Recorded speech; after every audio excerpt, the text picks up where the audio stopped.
Assalamualaikum warahmatullahi wabarakatuh.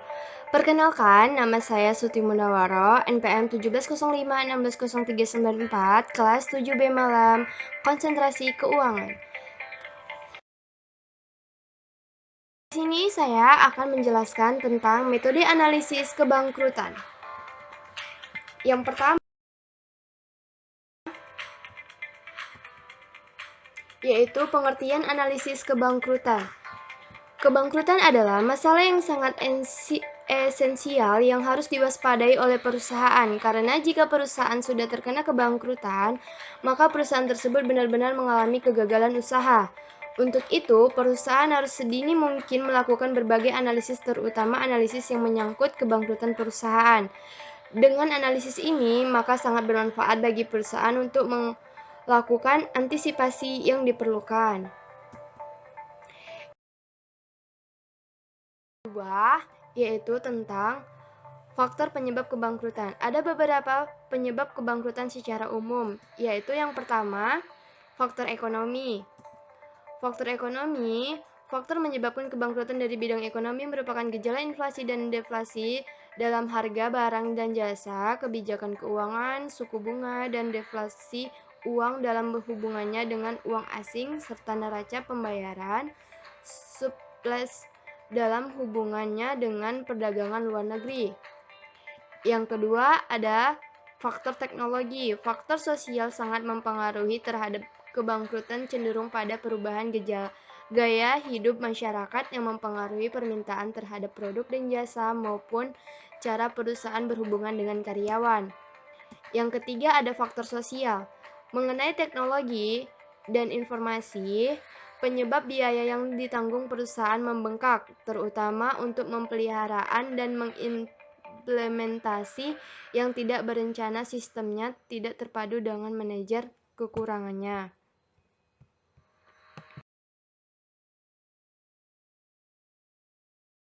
Yang keempat, itu ada faktor pesaing. Pesaingan juga jangan dilupakan, karena jika produk pesaing lebih diterima di masyarakat, maka perusahaan akan kehilangan konsumen dan hasil tersebut akan mengakibatkan penurunan pendapatan perusahaan. Yang kelima, ada faktor pemerintahan. Kebijakan pemerintah terhadap pecandu subsidi pada perusahaan dan industri mengenai tarif ekspor dan impor barang yang berubah, kebijakan undang-undang baru bagi perbankan atau tenaga kerja, dan lain-lain. Yang keenam, ada faktor pelanggan. Perusahaan harus mengidentifikasi sifat konsumen untuk menghindari kehilangan konsumen, juga untuk menciptakan peluang menemukan konsumen baru dan menghindari penurunan hasil penjualan dan mencegah konsumen berpaling ke pesaing. Dan yang ketujuh, itu ada faktor pemasok.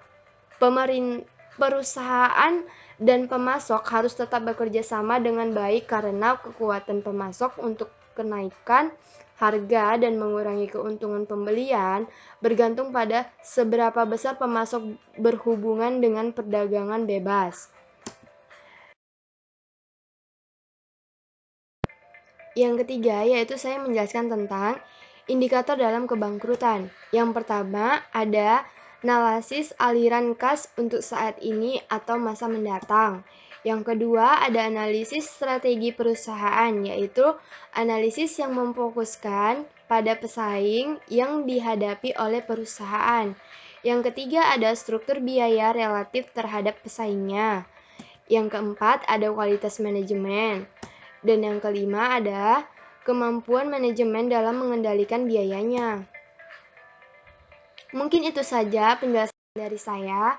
Kurang lebihnya saya mohon maaf. Dan saya ucapkan wassalamualaikum warahmatullahi wabarakatuh. Dan terima kasih.